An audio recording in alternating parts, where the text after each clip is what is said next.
Jadi ada transaksi. Jadi ada pertukaran obligasi antara induk dan anaknya. Kenapa saya stop share? Nggak jadi ngajar.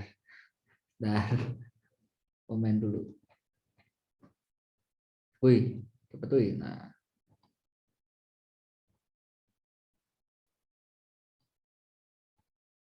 oke. Jadi ceritanya seperti ini teman-teman. Kenapa kok kita cerita asbabun nuzul transaksinya dulu ya. Jadi ceritanya seperti ini. Ini ada induk. Ada induk dia menjual obligasi ke pasar. Nah, dia menjual obligasi. Misalnya saya di sini punya obligasi nilainya yang dijual itu ada totalnya ada 1 juta ya. Totalnya ada 1 juta. Saya jual obligasi 1 juta. Nah, maka di pembukuan saya pasti akan mencatat saya punya bond payable sejumlah 1 juta. Ya kan? Nah, suatu saat ini si anak ternyata dia membeli obligasi dari pasar, beli gitu kan, obligasi induknya dibeli sama dia, boleh nggak dibeli? Boleh, belinya bisa dari 2 transaksi ya, bisa terjadi karena dia membeli di pasar, ya udah beli aja di pasar, atau dia membeli pas induknya itu melakukan penerbitan, ya ini nggak masalah belinya di mana.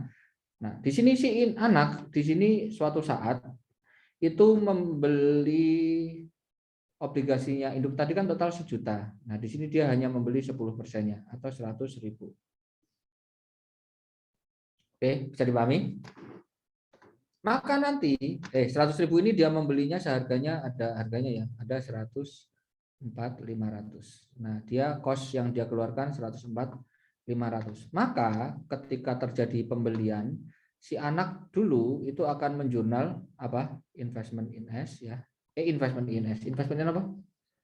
Bond payable, ini kan investment in bond payable pada cash sejumlah berapa? 104.500. Begini ya, 104.500. Jadi nanti ketika dia mau menyajikan laporan laba rugi dan neraca sebelum konsolidasi, maka si anak nanti akan melaporkan adanya bond payable di sini deh. Bond payable sebesar berapa? 104 ya, 104.500. Sementara si induk nanti dia akan melaporkan obligasi yang nilainya berapa? Si induk ya. Kok bond payable investment ya, investment in bond payable. Sementara si induk dia akan melaporkan adanya obligasi bond payable sejumlah berapa tadi totalnya? 1 juta. 1 juta. Wih, gue pegel. Nah, maaf ya sambil komen lingkungan sekitar saya. Biar nggak bosen. Oke, paham ya? Nah, kira-kira kalau seperti ini, apa yang harus dieliminasi? Gunakan logika kalian. Investment in bond payable. Nah, investment ini kan investasi terhadap bond payable ini, maka sejumlah proporsi ya yang diakui anak dan induk itu harus hilang. Maka nanti yang akan muncul di setelah konsolidasi jadi berapa? Ini kan dihilangin nih, ini dihilangin sebagian. Dihilangin semuanya enggak bond payable-nya? Enggak. Hanya sejumlah yang dimiliki oleh anak. Maka nanti kira-kira jumlah yang akan akan dilaporkan di laporan setelah konsolidasi ini menjadi berapa? 900. Kenapa? Karena yang 100.000 itu enggak outstanding, itu dipegang sama diri perusahaan sendiri. Paham ya? Jadi yang muncul di neraca setelah konsolidasi itu harus menjadi 900. Oke, bisa dipahami? Oke ya, bisa ya. Maka, nah di satu sisi kan pertama seperti ini kan, kita harus menjadikan ini 900. Di satu sisi, tadi kan si induk dia itu memiliki utang sejumlah berapa? 1 juta. Dilunasi sama anak, bilang aja dilunasi ya, kan dibeli sama anak kayak dilunasi kan, dilunasi sama dirinya sendiri. Jadi dia belinya 100.000, itu sejumlah berapa persennya? 10% ya, 10%. Maka book value 10% ini ada berapa? Dari total book value 100 juta. 100.000. Nah, sekarang kita lihat. Jadi dari transaksi ini nanti kurang lebih seperti ini baca transaksinya. Jadi perusahaan ini dia memiliki utang nilainya berapa? 100.000. Dilunasi dengan harga berapa? 104. Punya utang 100.000. Dilunasi 104. Gain atau loss? Untung nggak? loss rugi kita, melunasi utangnya kan jumlahnya lebih besar kan. Nah, maka dari transaksi ini selain kita harus mengurangi bond payable dan ini, kita juga harus melaporkan adanya loss. Loss dari apa? Retirement. Retirement itu apa? Pensiun. Jadi istilah di dunia akuntansi untuk modal itu ada yang namanya konstruktif, susah, ketik aja ya. Namanya apa? Konstruktif, ya Allah malah susah juga. Konstruktif retirement. Ya, jadi kayak pelunasan terkait ini. Ini istilah konstruktif retirement itu nggak cuma dipakai di istilah obligasi ya. Jadi ketika ada perusahaan ya kan, terus dia tuh ngedarin saham, terus dia itu membeli saham gitu kan. Itu kan ada dua istilahnya, ada yang dibelinya sebagai apa? Beli saham sendiri itu namanya apa? Treasury stock. Ya, ada juga yang dia memang maunya ditutup secara permanen. Saya beli lagi udah nggak mau ngedarin lagi, udah nggak isut lagi jadinya. Namanya kalau yang nggak isut lagi apa namanya? Konstruktif retirement. Ya, nah ini juga istilah yang sama pada dunia permodalan. Oke, jadi di sini ceritanya balik lagi ke sini. Tadi kan kita punya utang nilainya 100, kita mau melunasi dengan seharga 104. Maka dari transaksi ini kita sebenarnya harus mengakui adanya rugi gara-gara melunasi utang tadi sebesar berapa? 4.500. Jadi efeknya pada transaksi ini dieliminasinya ya. Selain kita harus mengurangi investment in bond dan juga bondnya, ya kita juga harus mengakui ya pada tahun ini ya, pada tahun ini karena terjadinya kan tahun ini kan, maka kita harus mengakui adanya loss on constructive retirement sebesar 4.500. Maka eliminasinya akan menjadi seperti ini. Ya, ini misalnya kita membelinya si anak tadi pada akhir tahun. Jadi kita akan menjurnal loss on constructive retirement pas setengah, bond payable kita kurangi 100 dan investment in bond kita kurangi berapa? 104. Bisa dipahami? Oke ya. Oke, berikutnya kasus yang lebih rumit. Kasus yang lebih rumit. Langsung aja ya. Nah, bagaimana kalau ini sudah tahunnya berjalan? Tadi kan yang apa namanya? Yang resiprokal itu kan ada investment apa namanya? Investment in bond, ya kan? Terus berikutnya ada lagi apa? Investment in bond sama apa? Bond payable. Dan satu lagi apa? Ada loss on constructive retirement. Kalian merasakan bedanya dengan transaksi sebelumnya nggak? Yang sebelumnya yang dulu ada inventory, terus berikutnya ada aset tetap.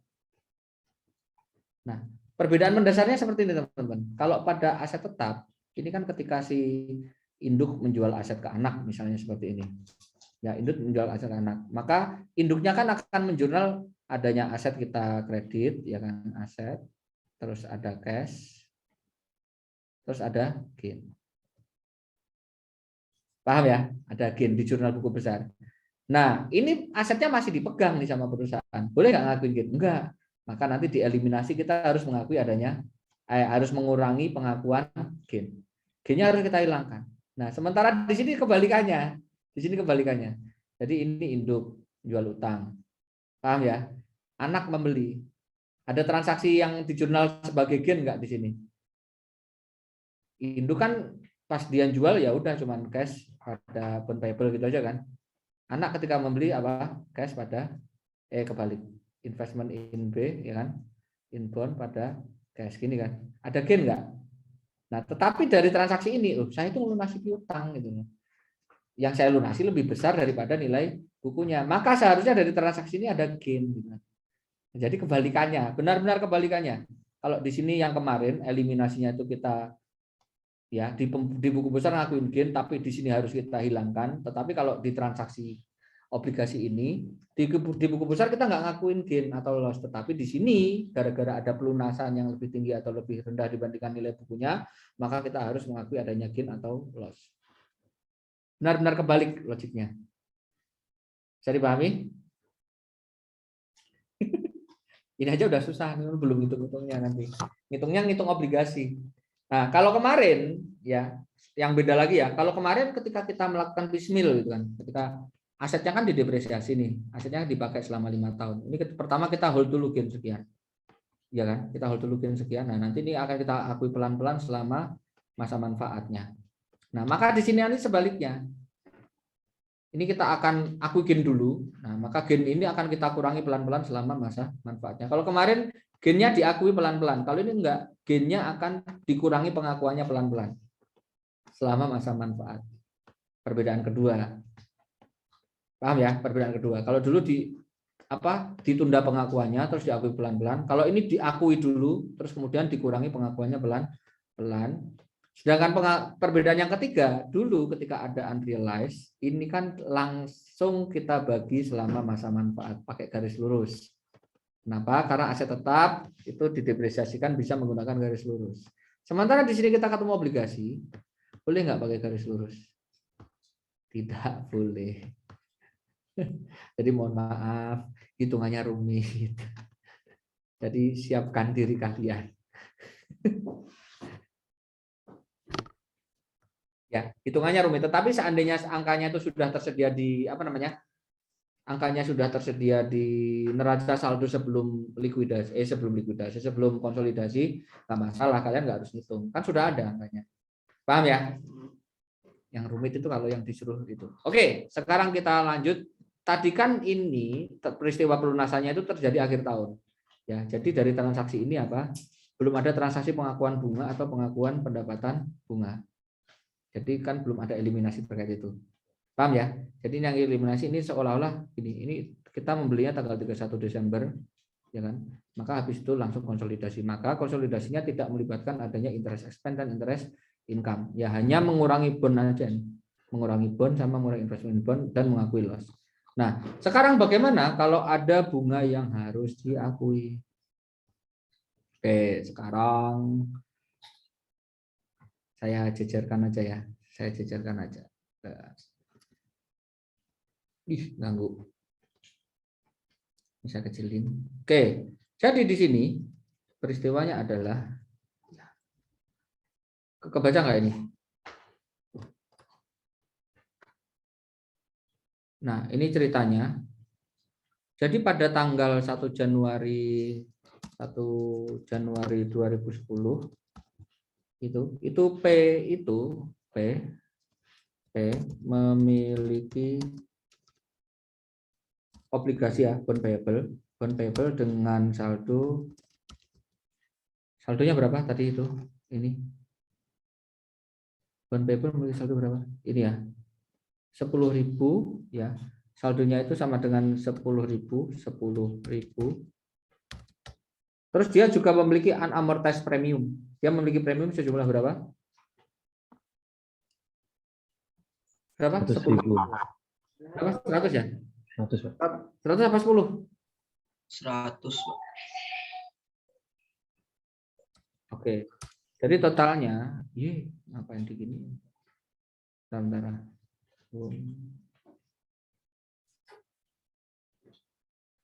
Oke, saldonya berarti 10.100. Oke, di sini sisa masa manfaat, sisa masa manfaat berapa tahun? 5 tahun. Terus kuponnya diketahui berapa? Kuponnya ada nggak? Ini ya, 10% ya. Kuponnya 10%. Jam siji. Kupon rate. Harap ngajar jam itu. Kupon rate-nya, maaf ya, ada iklan. Kupon rate-nya kupon rate-nya 10%. Nah. Oke, seperti ini. Kan dia ada sisa manfaat 5 tahun. Paham ya? Terus ada premium, nilainya berapa premiumnya? 100.000. 100.000. Maka premium ini harus kita amortisasi sedikit demi sedikit selama berapa? 5 tahun. Pertanyaannya adalah berapakah efektif rate? Nah, kuponnya 10. Terus kemudian ada premium. Maka efektif rate-nya atau bunga pasarnya itu lebih tinggi atau lebih rendah dibandingkan kupon premium? Lebih rendah, Pak. Nah, bunga pasarnya harus lebih rendah. Cuman di sini kan nggak dikasih tahu berapa gitu kan. Bisa nggak nyari suku bunga efektif? Sudah bisa?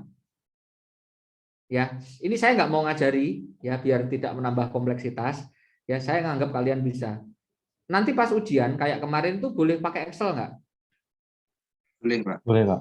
Bisa nggak nyari suku bunga pakai Excel? Bisa, Pak. Bisa. Pakai cara itu berarti nanti ya seandainya soalnya keluar. Tetapi saya akan propose ke Dosko, nggak usah deh nambah kompleksitas soalnya. Kasih aja suku bunganya berapa gitu kan. Itu aja belum tentu bisa. Banyakannya nggak bisa malah. Ngapain? Pusing sendiri saya nanti. Aduh nilainya di apa ini ya Allah. Oke ya. Tetapi seandainya ternyata nanti ada yang bikin soalnya usil gitu kan, ya kalian siapkan aja nanti di Excel. Ya, jadi tinggal itu. Oke, terus berapakah effective rate? Di sini nanti diketahui effective rate-nya dia itu adalah sebesar, kok nggak ada cuy. Nah ini, effective rate-nya adalah 9,75. Ya, 9,75%. Oke, ini effective rate-nya si induk. Nah, terus berikutnya, ini informasi ini dulu ya. Ini per tanggal berapa tadi? 1 Januari 2010. Nah, berikutnya pada tanggal, jadi sebenarnya si induk itu sudah mengedarkan lama obligasinya. Dia punya nilai segitu sekarang. Oh, ini book value saya sekian ini. Paham ya? Jadi proses terjadinya pembelian ya oleh anak, di sini kan transaksi downstream dulu ya. Nah, itu tidak harus pada tanggal yang sama dengan tanggal pembelian tanggal apa namanya issued dari si induk. Ya, jadi ini ceritanya si induk sudah mengedarin di pasar nih. Nah, tetapi tanggal 10 ini 1 Januari 2010 si anak membeli gitu kan. Paham ya? Nah, terus berikutnya si anak pada tanggal ini, pada tanggal 1 Januari ini, pada tanggal 1 Januari 2010 itu si anak membeli sejumlah parnya itu adalah 100.000 sejuta, mana sih soalnya tadi? Nah, ini parnya sejuta. Dibeli dengan harga berapa? 950.000. Dibeli dengan harga 950.000. Sisa umurnya sama, 5 tahun juga. Berarti ada diskon ya? Ada diskon. Kalau ada diskon, sementara kupon rate-nya kan pasti sama dong, kan obligasinya sama. Jadi kupon rate-nya 10, ada diskon, maka effective rate menurut anak itu lebih tinggi atau lebih rendah dibandingkan diskon? Ada. Dibandingkan diskon, dibandingkan kupon. Karena diskon lebih tinggi. Nah, effective rate lebih tinggi. Nah, maka nanti kita harus mencari tahu, ya kan? Ini akan 50 ini kan diamortisasi 5 tahun kan. Nah, dengan jumlah sekian sekian sekian, nanti akan ketemu suku bunga pasarnya anak itu adalah 11,35. 11,35%. Pakai ini aja belum tentu bisa, gitu kan? Apalagi gitu. Oke, terus berikutnya saya sarankan kalian langsung bikin tabel ketika ketemu seperti ini. Bikin tabel punya si induk dan bikin tabel punya si anak. Tabel apa? Amortisasi ya, Pak. Bukan tabel rias ya. Wah, meja rias. Tabel amortisasi. Rias, rias pengantin. Rias SW alah. Oke. Tabelnya gimana bikin tabelnya? Ini yang induk dulu ya, yang induk. Yang induk berarti tadi suku bunganya ada berapa? Saldonya ada berapa? 10 juta 100 ya. Ini 10 juta 100. Ini ada tanggal ya, berarti per tanggal 1. Bayar bunga pertama tanggal berapa? 1. 2 kali ya bayar bunganya ya, ini ya 2 kali sama NOD berarti 1 Juli sama 1 Januari. Oke. Saya kasih tahun 01.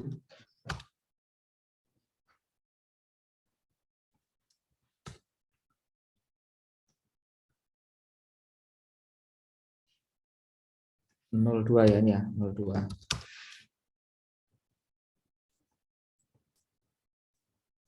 Nggak apa-apa ya, sekalian kalian belajar bikin tabel ya.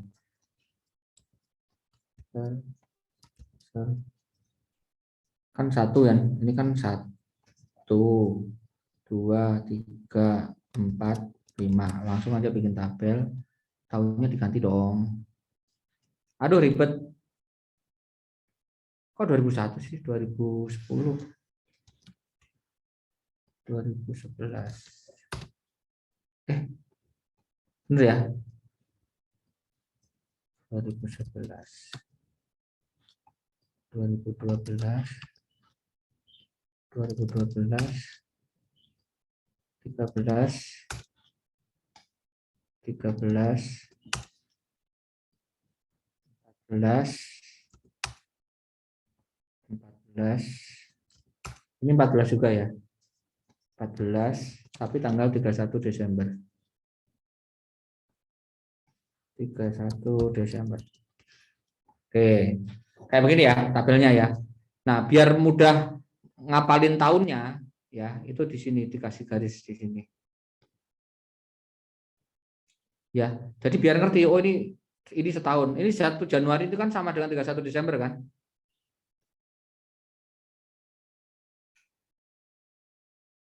Oke. Ini lama nggak Bapak ya? Bener nggak saya?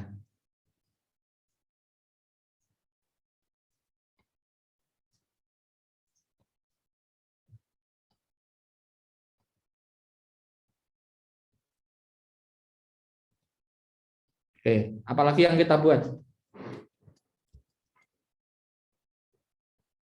Halo?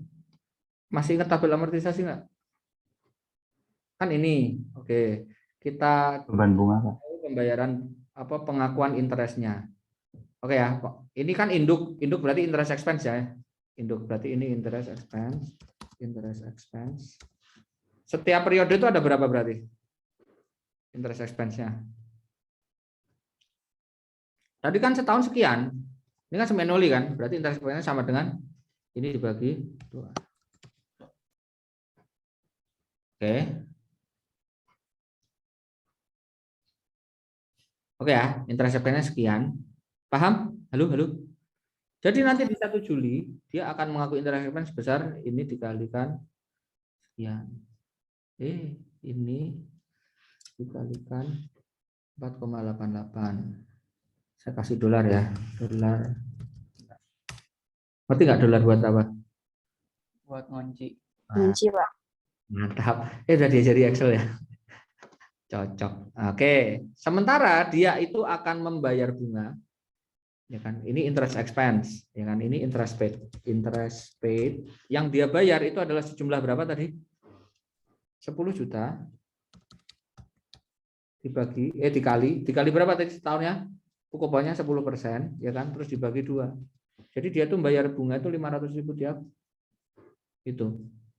Oke, maka ini interest paid ya. Maka amortisasinya ada berapa sama dengan ini dikurang ini. Hei, kenapa kau mengurangi diri sendiri? Nah, ya amortisasi sekian. Maka setelah diamortisasi di periode, paham ya bacanya tabel ya? Bacanya tabel ya. Jadi si induk punya utang 10.100.000. Tanggal 1 Juli dia bayar tuh 500.000. Tetapi karena bunga efektifnya adalah 4,88, maka dia mengakui interest expense sebesar berapa? Sekian. Maka sisanya sebesar 7.000 itu diamortisasi. Maka saldonya setelah diamortisasi akan berkurang sekian. Nah, tinggal kita kopas saja. Hilang semua. Wahai. Redo itu kontrol apa? Z, Pak. Itu undo. Y, Pak. Ya, sip. Makasih. Oke, saya niatnya tadi kontrol C. Pasta spesial FX. Nah, sip. Oke ya. Ini masih ada sisa 4.000. Ini aja deh. Ini sama dengan ya udah ya, kita hentikan di sini aja deh. Jadi ini amortisasinya ada berapa ini sekarang? Halo? 16.354. 16.354 banyak amat. Tak sama dengan tabel ini enggak? Nyamain. Iya benar. Benar ya? Oke, ini adalah tabelnya si induk. Oke. Bisa dipahami teman-teman? Masih ingat kan obligasi? Masih, Pak. Cancel more option.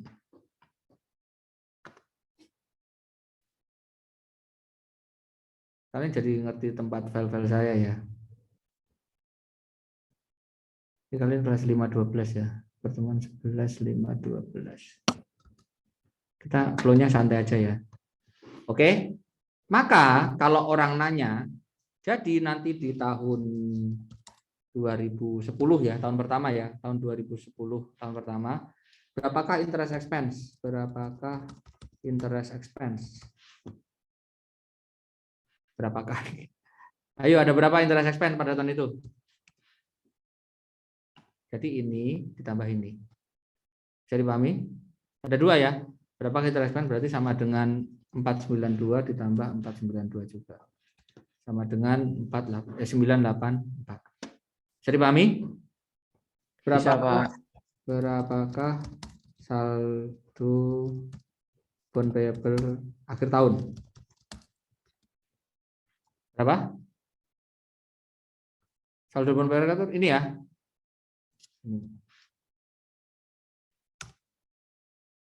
Oke, maka dengan cara yang sama, kita nanti juga bisa mencari untuk tahun 2011. Sama dengan berapa ini? 2011 sama dengan ini ditambah ini. Terus ini saldo bond payable akhir tahun sama dengan ini. 2011 ini ya. Terus 2012. 2013, 2013 dan 2014. Ini 12. Berarti 12 sama dengan berapa? Sama dengan ini ya. Ini ditambah bawahnya. Dengan ini sama dengan ini tahun berapa tadi? 12 ya. 12 berarti ini. Ini yang 2013. Kalian sambil memahami nginget-nginget ini ya. Halo? Iya, Pak. Karena yang muncul di neraca itu kan ini kan, yang dimuncul di laporan-laporan itu kan. Interest expense-nya berapa, terus ininya berapa. Berarti ini sama dengan 13 ya, yang ini ya. Ini. Terus interest expense 2014 ini ditambah ini sama dengan 10.000. Oke, bisa dipahami? Halo. Bisa, Pak. Oke, berikutnya ini adalah tabel amortisasi untuk si induk. Nah, sementara bagaimanakah dengan tabel amortisasi si anak? Ya. Bentar, saya copy dulu. Caranya kan kurang lebih sama. Kecilin aja deh. Kelihatan nggak? Halo? Kelihatan nggak? Kelihatan, Pak. Oke, jadi interest expense-nya si anak sama dengan berapa per periode? Sama dengan ini, tadi ketemunya kan 11 dibagi 2. Oke.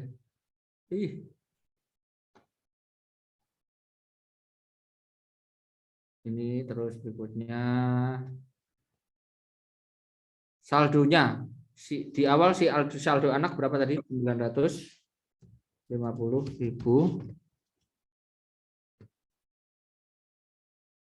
Geser ah. Ini tanggalnya.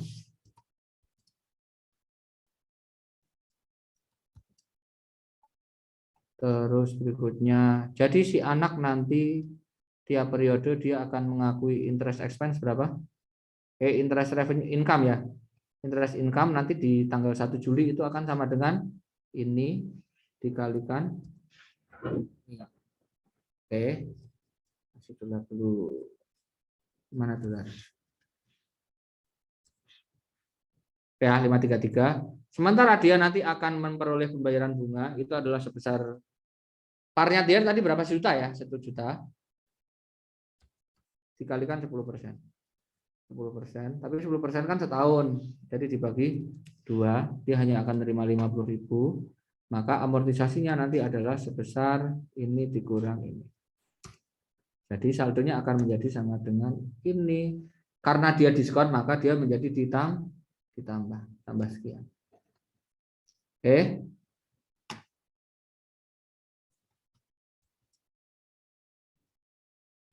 Format mana format? Format itu yang mana? Oke ya, saya kopas ini ya.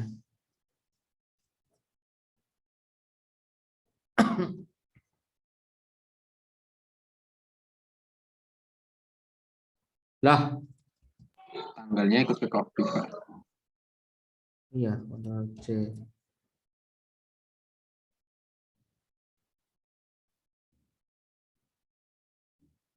Oh, formatnya tanggal dia. Enggak ikut copy, ngapain dia?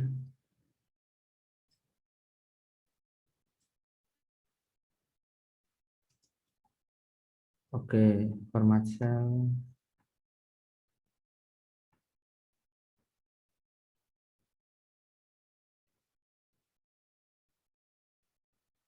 Nah, yang terakhir kita habisin aja ya. Jadi ada berapa? Sama dengan 100.000 ya, 1 juta ya, 1 juta dikurangi dikurangi.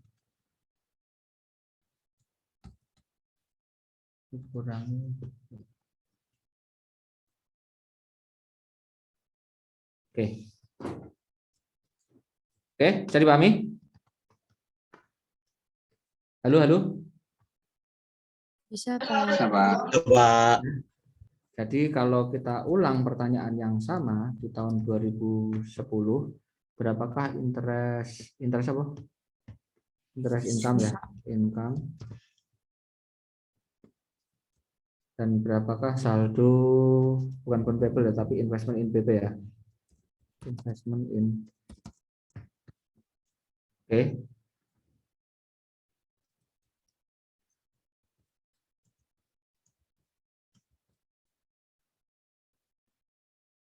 Oke, jadi caranya sama. Berapakah saldo interest income? Ya maka nanti ini, 2 ini kan. Sementara saldo investment in bond, ya tinggal ini. Jadi beda ya, untuk mencari interest income atau interest expense, berarti kita harus jumlahin 2 kali jurnal. Oke, sementara untuk mencari saldo investment atau saldo bond payable, berarti kita akan ini, cukup mengurangkan di sini, cukup naruh angka yang ada di sini. Paham? Oke, ya jadi ketika ada soal begini, terus saldonya kok kosong, ya maka otomatis kalian harus bikin tabel. Jadi misalnya nih obligasinya dibelinya tahun 2010 kayak gini, tapi kalian disuruh bikin tabel disuruh bikin eliminasi tahun 2012 ya, tetap bikin tabel dari 2010. Oh berarti nanti nyari saldonya yang ini 2012 kayak gini. Bisa dipahami? Oh berarti nanti di tahun 2012 interest expense-nya ada sekian, ya kan? Terus kemudian bond payable-nya ada 10 juta. Sedangkan si anak dia mengukur income ada 110.000, investment in bond payable-nya 97. Oke, bisa dipahami ya? Bisa, Pak. Oke, maka ini saya tutupin dulu. Dari tabel nanti akan ketemu tabel seperti ini. Jadi nanti pada tahun 2010 si anak nanti kan akan menjurnalin kan interest expense, bond payable, cash untuk Juli. Paham ya? 2010 ya. Dapatnya dari mana? Dari tabel ini. Sementara si anak akan menjurnal cash, investment in bond pada interest income dua-duanya seperti ini. Jadi nanti di akhir 2010 akan ketemu saldo sebesar berapa? bond payable-nya tadi 1084 sama interest expense-nya 984. Tadi sudah kita bahas ya cara nyari angkanya ya. Oke, bisa dipahami? Ini belum masuk konsolidasi, ini baru nyari saldo investment sama expense. Nah, berikutnya investment in bond ketemu 958 sama interest income adalah 108.144. Coba kita lihat, sama enggak? Sama dong, ini ya. Di akhir tahun ini kan. Nah, 958 sama 108. Oke? Maka eliminasinya kalau sudah terjadi ini, oke. Sementara ini kita lihat, tadi si induk itu kan punya utang, jumlahnya berapa? 10.100. Ini kan 10.100. Oke. Sementara yang dibeli sama anak itu nilainya ada berapa? 950. Parnya berapa ini? Parnya 1 juta ya, parnya 1 juta. Nah, ini total parnya berapa? 10.100 ini. 10 juta. Oke. Parnya dari total 10 juta ini dibeli anak seberapa? 1 juta. Jadi anak berinya berapa persen? 10%, Pak. 10% dikasih induk. Nah, maka dia kan ngeluarin kos 950. Oke. Sementara total book value-nya itu adalah 10.100.000. Yang ekuivalen ada berapa jadinya? 10%-nya dari 10.100.000. Ada berapa? 1.010.000. Oke. Jadi kita punya utang, book value-nya 1.010.000, kita lunasi dengan harga berapa? 950. Ini ada gain atau loss? Ada gain atau loss? Loss. Kita punya utang, nilainya 1.010.000. Dilunasi 950. Lunasinya lebih murah apa lebih mahal? Lebih murah. Murah, Pak. Murah. Kenapa loss? Loh. Gain, Pak. Gain, Pak. Gain, Pak. Gain, Pak. Untung, Ya. Pak. Kan kalau kita melunasi utang lebih murah kan mantap kan? Mantap itu gain, mantap gain.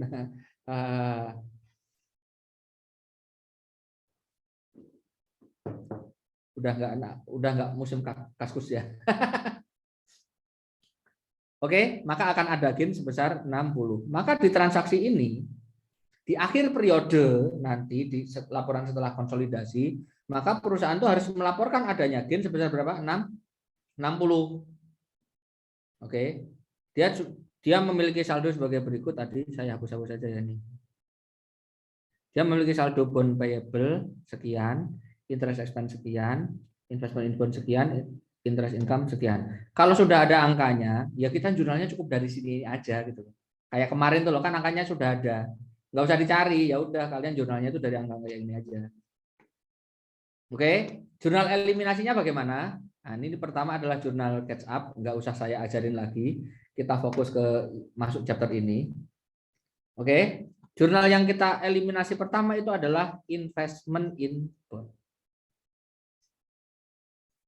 Oke, ngomong-ngomong ini downstream apa upstream tadi? Downstream. Downstream. Ya? Jadi yang utang si induk, yang lunasi si anak, berarti downstream. Oke, maka yang kita eliminasi pertama adalah investment in bond. Maka jurnal pertama terkait ini adalah pertama investment in bond kita kurangi sebesar 958 sesuai saldo ya. 958 kita hapus semuanya. Nah, baru nanti si induk akan kita kurangi bond payable-nya. Bond payable-nya. Nah, karena si anak punya 10%, maka yang resiprokal yang enggak 100% ya hanya berapa? 10%. Jadi dari saldo induk 10 juta, paham ya? Ini hanya kita kurangkan 10%-nya. Berapa? 1.008.347. Ya intinya ini kalikan 10%. Bisa dipahami? Bisa, Pak. Jadi nanti di jurnal yang pertama bond payable dikurangi 1.800.000, sementara investment in bond kita kurangi berapa? 958. Jadi akan ada selisih ya yang akan kita jurnal pada gain on retirement of bond. Loh, kok kurang? Ini 50, Ini harusnya ada 60. Kenapa G-nya cuma sekian? Sebentar, belum selesai. Paham ya? Ini jurnal yang pertama. Terus jurnal yang kedua, yang resiprokal, karena kita sudah berjalan kan, jadi sudah ada interest income sama interest expense. Kalau kita tanya, nah anak kamu kan punya income dari mana? Dari kamu, gitu kan? Ya masa aku mengaku income dari diriku sendiri? Nah maka interest income dan interest expense itu bersifat resiprokal, jadi harus dihapuskan. Oke ya, dieliminasi ya. Maka sudah eliminasi. Patokannya itu yang anak, yang kecil. Anak punya berapa? 108. Kita hapus nih 108 interest income. Terus kita mengkredit. Induk kan total mengaku interest expense 984. Nah, yang dikasih ke anak ada berapa? 10%. Jadi ini kita kredit 10% juga. 98437. Nah, maka selisihnya ada 9.707. Ini akan kita jurnal di gain on retirement. Jadi gain ini di jurnal 2 kali. Yang pertama itu diselisih antara investment in bond dan bond payable. Yang kedua itu di jurnal di interest income dan interest expense. Ini kalau kalian jumlahnya adalah 60.000. Oke, nah ini kita masukkan ke sini ke buku ke kertas kerjanya. Interest income-nya kita kurangi 108 habis. Terus berikutnya apalagi interest expense ya. Dari 984 kita kurangi 98 menjadi 885 atau 90% dari total interest expense-nya si induk ya. Sudah benar kan? Terus berikutnya ada lagi nanti investment in bond 958 dikurangi 988 jadi 0. Dan bond payable-nya tadi ada 10 juta. Karena yang 10.000 kan nggak outstanding dipegang anak, nah, maka nanti endingnya tinggal berapa? 9075. Sementara gain-nya nanti di jurnal 2 kali di sini 50 dan 9. Oke, maka endingnya adalah 60. Sama seperti gain hasil hitungan kita tadi. Bisa dipahami? Bisa, Pak. Dan yang lainnya nanti adalah jurnal yang lain. Yang nggak usah saya ajari lagi. Saya fokus ngajarin yang terkait obligasi aja ya. Nah, ini untuk yang metode cost.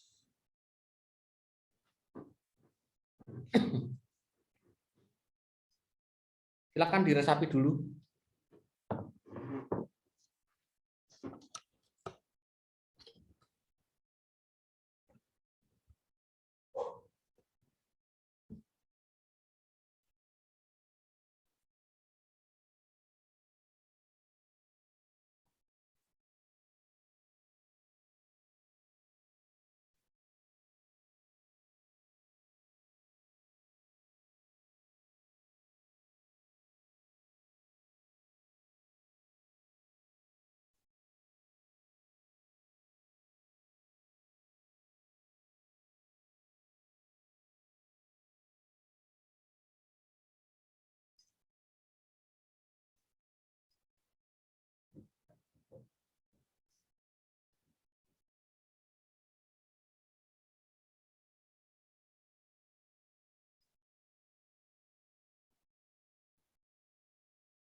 Oke, bisa intinya? Halo? Halo guys, wih. Atau mau udah aja nih? Aduh Pak, bosan Pak. Musik. Yuk, dengan senang hati.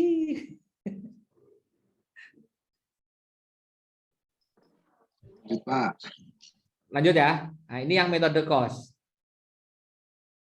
Yang di metode equity, ya, di metode equity, maka nanti jurnal yang kita jurnal di buku besar, yang kita jurnal di jurnal umum, ya jurnalnya jenderal ya. itu adalah pertama pas investasi sendiri dulu ada. Terus yang kedua ketika ada net income. Tadi net income-nya ada berapa sih? Oh, ada 218 ya, 218 kepemilikannya 70%, maka kita kalikan menjadi sekian. Oke. Nah, berikutnya jurnalnya itu adalah tadi kan induk punya utang. Utangnya dilunasi anak. Paham ya? Si induk ngakuin si anak ngakuin gen enggak atau si induk ngakuin gen enggak? Enggak. Paham ya? Maka gen itu juga diakui induk pada jurnal investasi di buku besar. Ada terkait pengakuan gen. Oke. Maka yang berikutnya adalah jurnal mencatat konstruktif gen. Ya, kita jurnal karena dia gen berarti nambah income ya. Income yang kita tambah di kredit, yang di debit adalah investment in S 60. Nah, jadi ini benar-benar kebalikannya yang aset tetap. Kalau yang aset tetap ada gen kita kurangi. Oh, jangan ngakuin gen. Jurnalnya berarti dibalik, unrealized gain dulu kan. Nah, kalau ini enggak realized gain, justru kita mengakui adanya constructive gain. Ya, kebalikannya ya. Nah, terus kemudian butuh piecemeal enggak?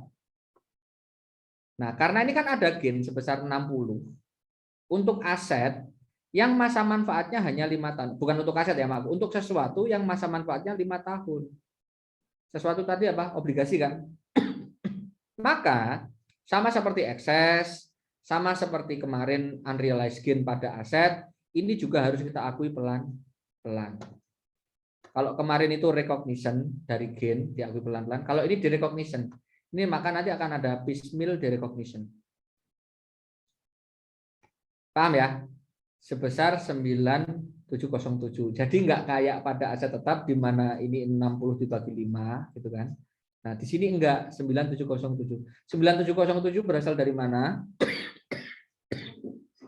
Itu berasal dari selisih apa namanya? Selisih interest expense-nya si induk dan juga interest income-nya si anak. Nah, jadi paham ya? Ya, jadi yang kita jurnal itu adalah sebesar 9707 itu adalah selisih interest expense induk dan selisih interest income-nya si anak. Jadi enggak hanya ini dibagi 5. Ya kan, lebih susah kan. Ini jurnal di investment. Maka dengan logik yang sama di tahun berikutnya, maka kita butuh menjurnal apa saja? Di tahun berikutnya yang di jurnal apa aja? Ini di jurnal enggak? Jurnal net income. Ada jurnal pengakuan income enggak di tahun 2002 di 2011? Halo? Halo, halo? Nggak ada. Tidak ada constructive gain. Ya, enggak ada. Berarti langsung apa? Langsung jurnal dari piecemeal-nya. Ya. Piecemeal. Jumlahnya berapa? Enggak 9.000. Tetapi kita lihat pada tahun 2011 interest expense-nya induk ada berapa, interest income-nya ada berapa. Interest expense-nya jangan lupa yang proporsional. Oke, tadi sudah kita cari ya. Interest expense-nya si induk ada berapa tadi? 11 ada 98, yang ini ada ntar aja lah. Ntar aja. Paham ya? Ini maaf kalau kurang kafah ini biar cepat aja kan kalau terlalu lengkap. Nah, terus berikutnya ini kan di jurnal di buku besarnya seperti ini ya. Jadi kita akan ada tambahan jurnal pertama ngakuin gain, yang kedua berarti ngurangin gainnya. Jadi malah kebalikannya kayak kemarin. Paham ya? Ini income from S pada investment in S, piecemeal-nya. Dibalik, benar-benar dibalik. Kalau loss ya berarti dibalik aja. Oke? Tahun berikutnya berarti cuman piecemeal-nya aja, sama kayak kemarin. Oke? Halo? Lenggang. Dari sini nanti akan kita ketahui ya kan, saldo income from S menjadi 202. Terus berikutnya ada saldo itu sekian, apa namanya? Yang lain ya udahlah, kita skip aja. Jurnal eliminasinya gimana? Jurnal eliminasinya nanti akan sama seperti pada sini. Cuman nggak ada ini ya, nggak ada investment in S pada ini, nggak ada apa namanya? Catch up. Jurnal yang ini sama, jurnal yang ini sama. Jurnal yang lain sama seperti pada metode equity, misalnya NCI expense, terus apa namanya? Apa ini? Jurnal apa ini? Penghapusan investment. Penghapusan investment, terus ada interest payable dan sebagainya. Semuanya sama. Tapi ini nggak ada interest income ya. Nggak ada interest income, nggak ada apa namanya dividend income, tetapi nanti ada jurnal apa? Menghapus income from S. Income from S ada berapa tadi yang dihapus? Mana? Mana sih income from S? Oh ini. Income from S. Nah, ini 202 karena nggak ada dividen berarti yang dikredit apa? Investment in S. Oke. Itu jurnal di tahun pertama. Jadi akan ada gain yang akan muncul di sini. Paham ya? Jadi tahun pertama muncul gain dan gainnya itu terbitnya 2 kali. Pertama dari selisih investment investment in bond dan juga bond payable. Yang kedua muncul sebagai muncul antara selisih income from S, interest income dan interest expense. Nah, dan angka ini juga itu sama seperti pada jurnal piecemeal-nya. Paham ya? Ini angkanya sama kayak piecemeal. Di downstream ini sama. Kalau upstream nanti baru nggak sama.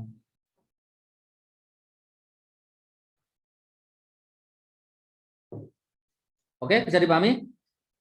Izin bertanya, Pak. Ya, silakan. Terkait gain itu kan di keduanya mengenai bonds payable dan interestnya itu gain dua-duanya, Pak. Apakah mungkin salah satu gain dan salah satu loss atau harus kedua-duanya sama, Pak? Sama-sama loss atau sama-sama gain gitu? Dua-duanya pasti sama ini. Ya, di satu transaksi ini kalau gain pasti gain semua. Ini kan sebenarnya 60 kan totalnya kan. Dibagi dua aja, yang ini 50, yang ini 9. Pasti dua-duanya gain. Oke, terima kasih Pak. Terus yang kedua Pak, mengenai konstruktif gain-nya itu, berarti kita catat di tahun berjalannya ya Pak? Ya, di tahun pelunasan. Jadi ini kan ceritanya si anak membelinya atau bahasa lainnya itu melunasi 10% tadi pada tahun 2010. Jadi gain ini hanya akan muncul di laporan laba rugi 2010. Tahun berikutnya obligasinya masih punya nggak? Masih punya. Muncul gain nggak? Enggak. Kenapa? Karena peristiwa pelunasannya terjadi di 2010. Berikutnya nggak ada gain lagi. Oke, terima kasih Bapak. Ya.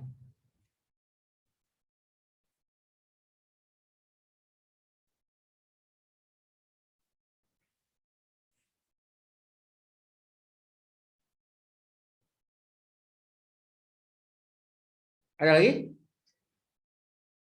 Mau break dulu buat memahami? Biar nggak kepanasan kemeluk.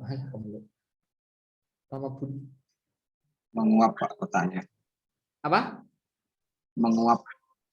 Menguap. Udah gitu yang menguap ilmunya ya. Tidak. Oke, break dulu. Kita kembali lagi sampai jam 11.45.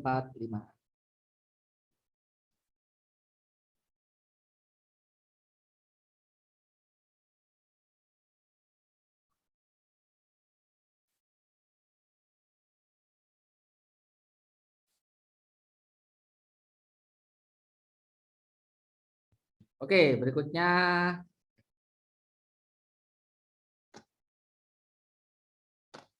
ini berisiko sekali ya share screen itu ya. Lalu bisa dipahami ya jurnal yang dilakukan ya? Bisa Pak. Bisa Pak. Metode equity maupun metode cost.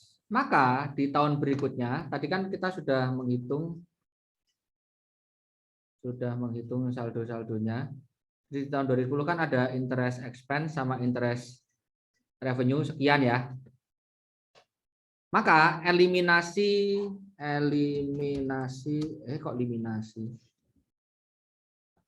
ya, maka eliminasi 2011 ya kan. Kita tahu ya saldonya interest expense-nya ini kan. Interest expense 2011 yang ini ya. Interest expense ini 928, terus ada interest income 108, terus ada bond payable-nya sekian sama ini sekian. Maka eliminasi di tahun 2012 yang pertama adalah kita mengeliminasi apa? Eliminasi investment in bond payable. Jurnalnya gimana tadi? Bond payable. Enggak, ini jurnal yang saya lakukan hanya yang terkait ini ya, teman-teman ya. Hanya terkait apa namanya? Hanya terkait apa tadi? Bond payable, Pak. Terkait apa namanya? Bond payable. Oke, maka kita akan menjurnal bond payable di debit. Yang kita kredit apa tadi? Investment in bonds. Jumlahnya berapa? Ini sama dengan investment in bond-nya kan ini kan tadi kan. Ini ya investment in bond. Sementara bond payable yang kita jurnal itu adalah sebesar ini, ya kan? Terus dikalikan berapa? 10%. Oke. Iya. Hilang semua. Oke. Sejuta. Ya, 1.6.720, sementara investment in bond yang kita jurnal sekian. Nah, karena ini tahun berarti ada selisih berapa? Ada selisih sebesar 1 juta dikurangi. Nah, karena ini sudah tahun kedua, boleh nggak kita akuin gain? Nggak bisa. Paham ya? Jadi di tahun kedua ini kita tidak bisa mengakui adanya gain. Kenapa? Karena peristiwa terjadinya itu adalah pada tahun 2010. Jadi di tahun 2011 kita tidak lagi melaporkan adanya gain pada laporan laba rugi. Jadi nanti di sini kita akan, jadi gainnya harusnya diakui kapan? Dulu. Paham ya? Maka efeknya karena gainnya harus diakui dulu, nggak kita akui di tahun 2011, jadi RE-nya dulu terlalu kecil. Maka sekarang maksudnya kemana? Ke RE. Koreksinya ke RE. Oke, itu yang pertama. Yang kedua adalah apa tadi? Eliminasi. Nulis duanya kok begitu. Dua itu apa? Eliminasi apa? Interest. Income. Maka jurnalnya apa? Interest income. Berapa? Ini ya, 2011 ini ya. Interest income. Terus yang kita kredit adalah interest expense. Sama dengan ini kan interest expense-nya ini dikalikan 10%. 98, maka akan ada selisih. Ini ditambah ini. Dikurangi dong. Oke, sama seperti ini kita akan jurnal juga ke RE. Oke, maka totalnya di tahun 2011. Oke. Bentar. Jadi ini tadi ada di awalnya 2010 ya, 2010. 2010. Tadi akan ada gain ya. Gainnya itu ada berapa tadi? 60.000. Terus kemudian ada bismilnya ya. Atau di recognition-nya. Pertama tadi berapa?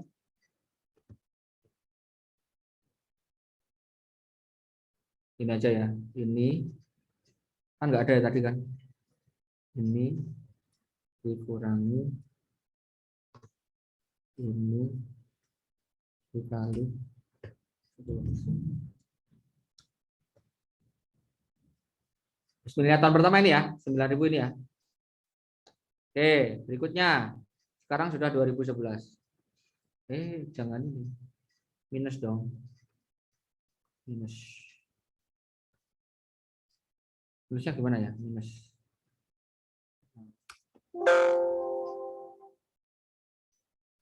Kalau begini jadi salah nanti. Siapa ini berarti ya? Ditambah ya? Dikasih kurung mungkin, Pak. Dikurungin semua aja.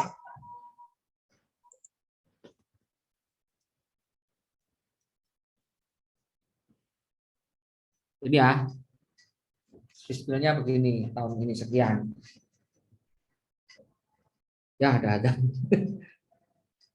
Oke. Nah, jadi di tahun ini ada gain lagi nggak di 2011? Nggak ada, Pak. Nggak ada gain. Berarti tinggal bismilnya aja. Bismilnya berapa jadi? Ini kan selisih interest expense sama ini kan? Nah, sekian. Nah, ini kalau kalian perhatikan teman-teman, kalau kalian perhatikan ya ini ditambah, ini kan tahun 2011, RE ditambah RE lagi, jumlahnya ada berapa? 50,351. Lah, tahun lalu kan 60, kok tahun ini RE-nya jadi sekian? Menurun ya, jadi nggak cuma 60 tahun ini. Paham maksud saya nggak?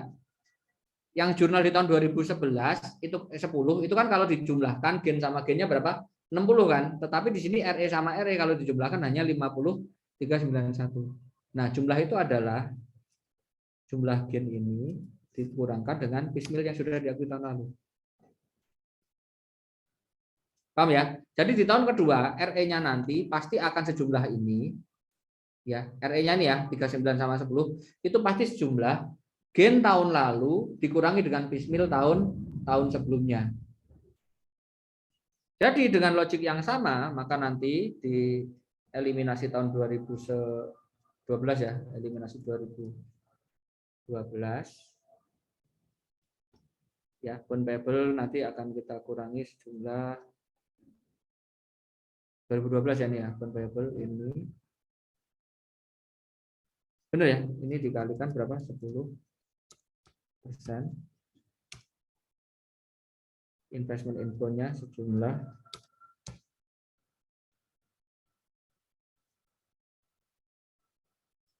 ini sekian. Berarti yang masuk RE 27 ya. Berikutnya interest income-nya akan sejumlah ini. Sedangkan ini interest expense-nya adalah 10%-nya dari 2012 tadi ya.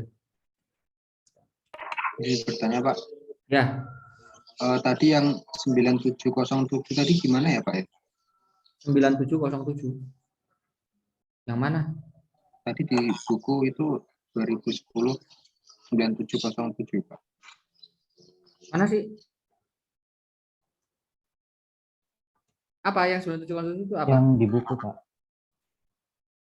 Gain on retirement. Iya, selisih antara income sama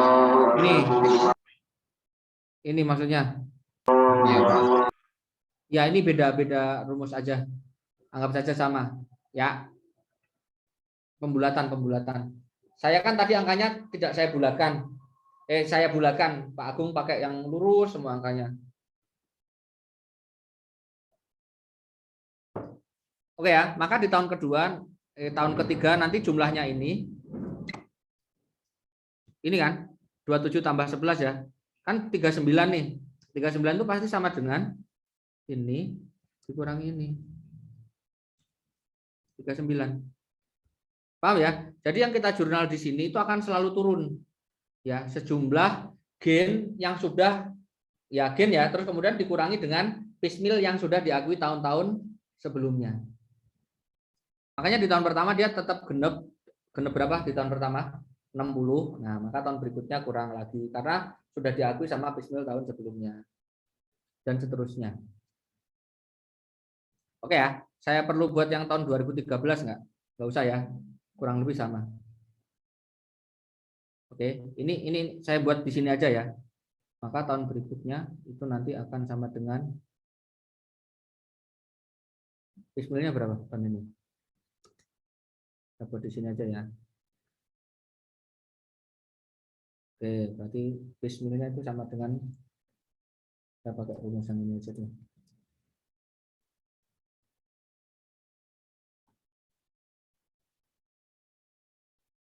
(2013) ya nih ya, 13 berarti yang ini terus dikurangi ini ya 13.000 ya nih ya, berarti tahun 2012 cuma itu.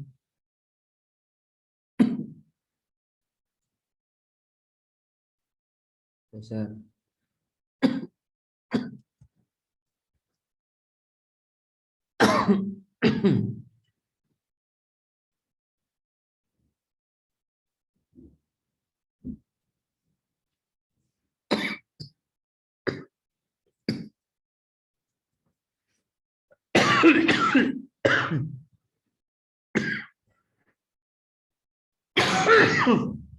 Nah, tiba-tiba batuk gara-gara open tadi tuh.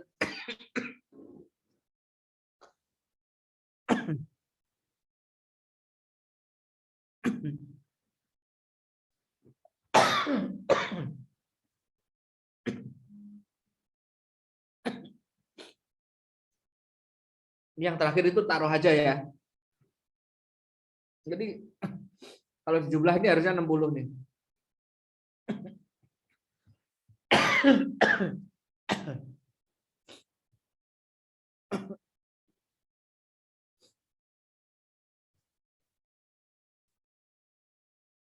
Nah, ini yang terakhir.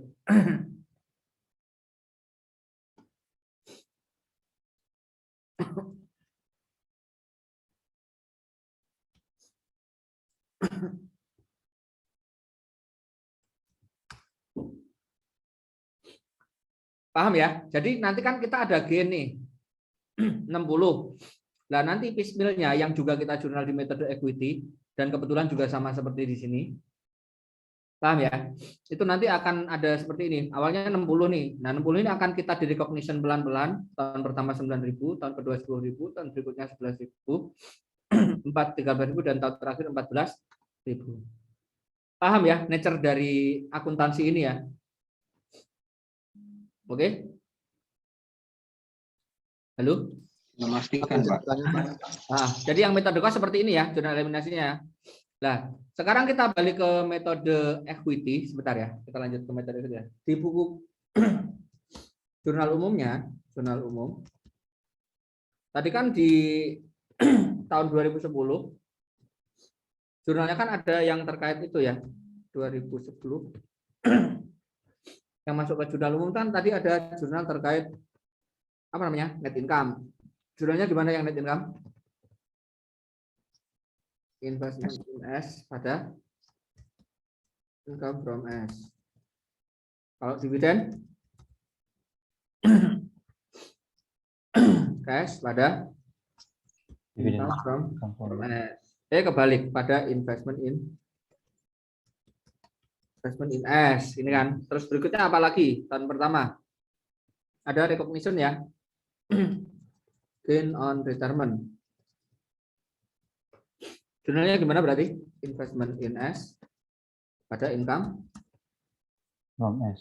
from S. Ada berapa tadi? 60 ya? 60. 60. Terus berikutnya ada piecemeal ya. Piecemeal. Jurnalnya apa? Income from S pada apa? Investment in S. Berapa angkanya? Tadi sudah kita cari di sini ya. Ini.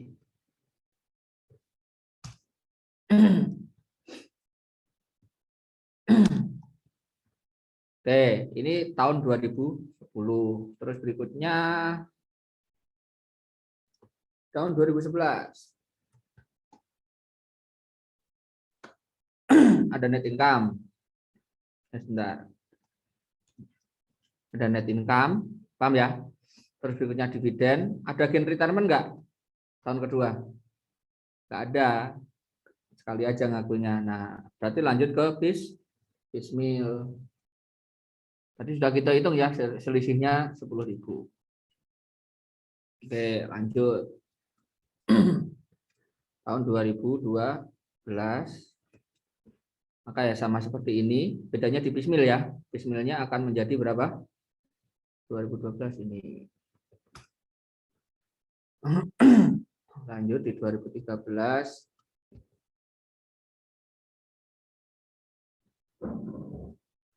Ini piecemealnya sama dengan ini. Berikutnya di 2014. Ini bisa mahamin nggak kalian teman-teman? Bisa, Pak. Bisa ya. Jadi piecemealnya tadi sebesar apa? Halo? Besar selisih income, interest income sama interest expense bukan, Pak? Mantap, betul. Tapi yang ekuivalen ya, jangan langsung dikurangkan semuanya. Jadi kalau kita punyanya 30% ya berarti 30%. Oke, ini jurnal di buku besarnya sudah saya buatkan semuanya.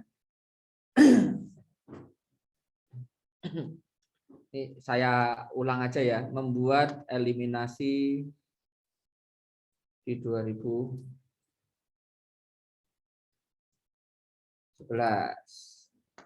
Ya, 2011 ya.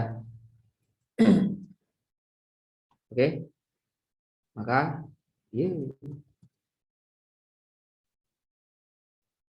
Oke, ini eliminasinya ya.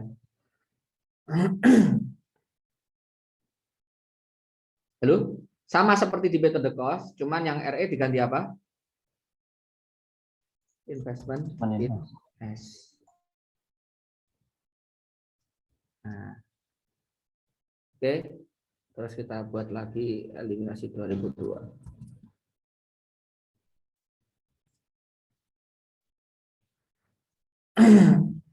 Nah, dari situ.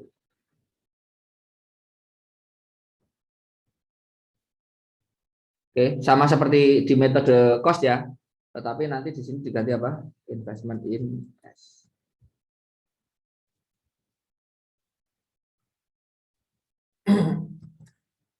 Dan seterusnya. Sekalian buat di 2010 ya, biar sama ya. Biar muncul semua. Berarti eliminasinya apa tadi? Sama seperti ini kan? Sama seperti ini. Cuman di sini akan ada apa? In on retirement.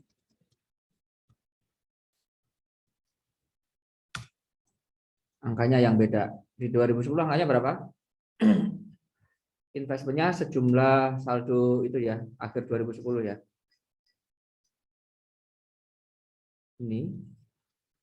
Sementara, kebalik. Itu. Mana sih? Tadi saya mana?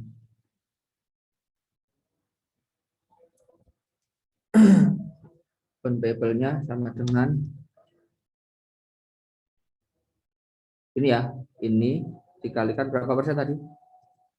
10%. Sedangkan investmentnya sekian.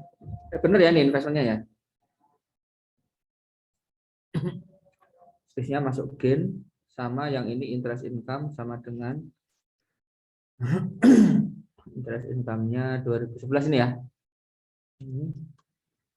Terus interest expense-nya sama dengan ini dikalikan 10% sama dengan ini dikurang.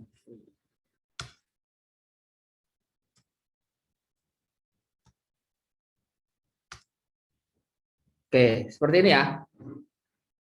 Ini yang metode equity ya, hati-hati ya. Jadi di sini nanti ada jurnal terkait investment in S. Oke. Ini jurnal investment in S. Ini adalah jurnal eliminasinya yang berbeda. Di tahun pertama ada gain on retirement dengan total jumlahnya ini 60. Di berikut-berikutnya nanti tidak ada gain, tetapi nanti di jurnal ke investment in S. Sementara kalau yang metode cost di jurnalnya kemana? Return earning. Insya Allah sudah semuanya sih target untuk hari ini. Ada yang mau ditanyakan? Bertanya Pak. Berarti yang Ismail tahun 2010 yang 9609 itu catatnya di jurnal umum cuma yang metode equity ya Pak? Yang mana? Yang mana? Yang Ismail 9609 ini Pak. Nih, iya. Berarti nggak ada di eliminasi keduanya ya Pak? Apa? Nggak ada di eliminasi cost atau equity ya Pak?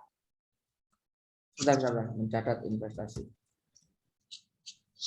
Ada ini.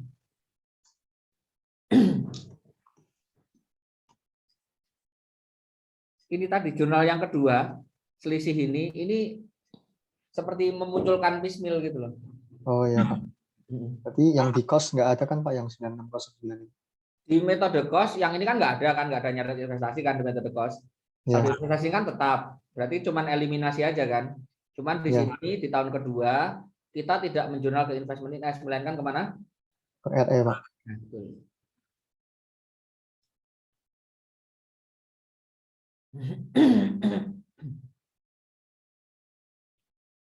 Bingung. Nanti Benar, kalau Pak. Itu berarti yang tahun 2010 metode cost itu nyatatnya cuma eliminasinya 60.000 itu aja ya Pak. Gainnya. Eliminasi gainnya 60.000 saja kan Pak. Nggak pakai 9609. jadi gainnya itu kan hanya diakui di tahun pertama kan. Maka nanti di laporan laba rugi yang munculnya itu gain kan ini kan. 60.000 ini kan. Dari Iya. jurnal ini kan. Habis itu nggak pernah muncul gen lagi. Jadi RE. Cuman efek dari gen itu kan akan kerasa. Cuman RE-nya nggak di bulan 60.000. Akan susut terus. Yang ini menjadi 50, yang ini menjadi 40 sekian gitu. Susut terus. Kenapa? Karena di tahun sebelumnya sudah diakui sebagian. Jadi nggak selalu 60 kan dulu sudah diakui. Sama seperti itu loh. Accumulated depreciation yang saldonya selalu nambah, efeknya ke apa? RE-nya kan juga berkurang kan. Kenapa RE-nya berkurang? Ya karena dulu semakin diakui gitu kan. Sama, kurang lebih sama.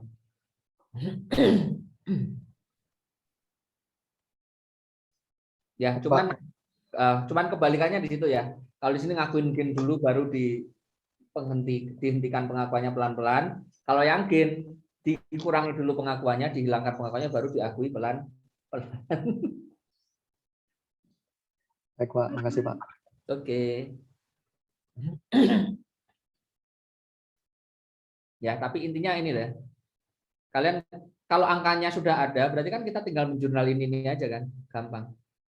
Di sini menurut saya yang paling susah itu malah justru nyari bunga-bunganya ini loh.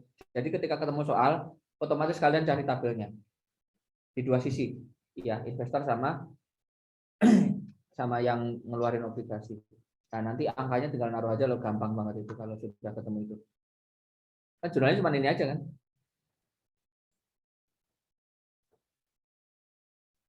Oke ya. Ada lagi yang ditanyakan?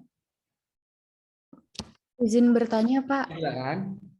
Terkait eliminasi untuk interest payable terhadap interest receivable itu masih tetap ada, Pak? Ya. Selama dia belum dibayar. Jadi kan ini ceritanya kan harusnya kan dibayarnya 1 Januari. Nah, tetapi kan kita menjurnal interest revenue ya kan sama menjurnal interest expense itu kan di tanggal 31 Desember. Nanti dihapus ada tambahan. Itu masuk yang jurnal lain-lain ya. Terima kasih, Bapak. Ya. Ini tadi nggak saya menambahkan biar fokus di sini niatnya.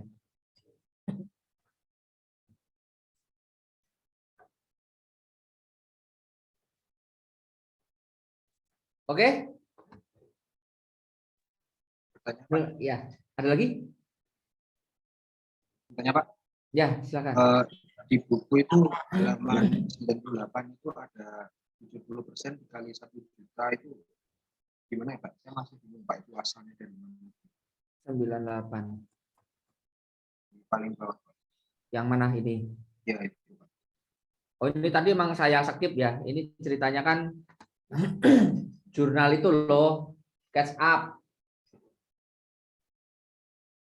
Catch up. Tadi emang saya skip, nggak saya ajarkan. Nganggapnya udah bisa dulu. Oh itu berarti 1 juta itu hasil dari net income, kemudian dividen itu ya Pak? Oh. Atau kenaikan ekuitasnya itu kan. Jadi dia ekuitasnya naik berapa gitu kan, terus di jurnal di catch up gitu. Oh baik Pak. Terima kasih Pak. Ya. Ngerti kan cara membuat saldo catch up kan? Kemarin sudah saya ajarin juga kan minggu kemarin yang dari saldo-saldo RE yang ada saat itu gitu loh. Ya, RE sama CS.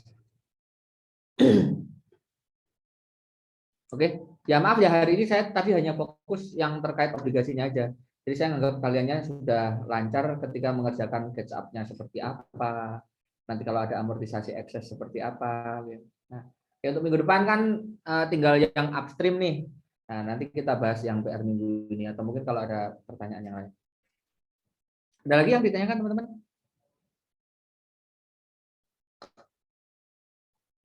Kalau tidak ada, mungkin sekian untuk yang sesi online. Jadi habis ini masih ada waktu untuk kira hampir sejam ya. Kerjakan soal kasus nomor 2, 3, 4, 5. 4 aja ya. Mau 4 apa 5?